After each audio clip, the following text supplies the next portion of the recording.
Hola amigo, ¿qué tal? ¿Cómo están? Bienvenido a otro video más. Aquí estamos cortando otro árbol aquí en Olimpia. La semana que pasó cortamos uno también y ahora acompáñenme a ver cómo ya se está quedando.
Cosa. Saludos.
¡Aguas! ¡Cosa!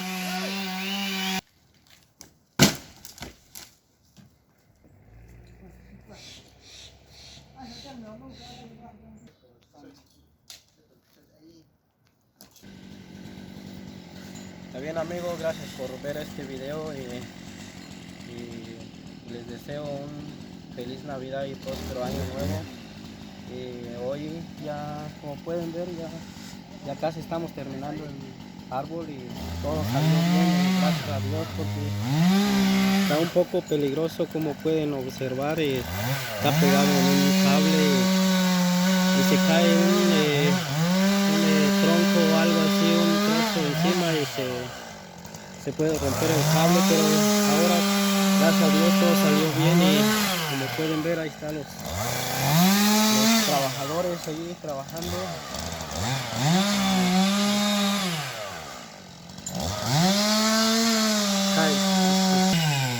Como pueden ver, ahí está el... Primo de los que están en Pensilvania, en Florida, un saludo, primo, soy Víctor. Un saludo para el primo Alonso y para el primo Pedro también. Un saludo. Feliz Navidad. Feliz Navidad.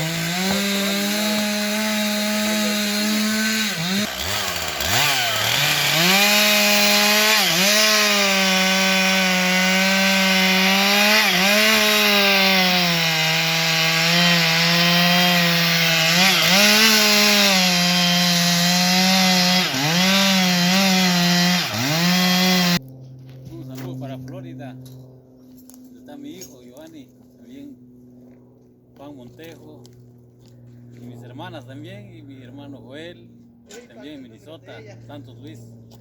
Un saludo para ellos. Aquí estamos cortando árboles.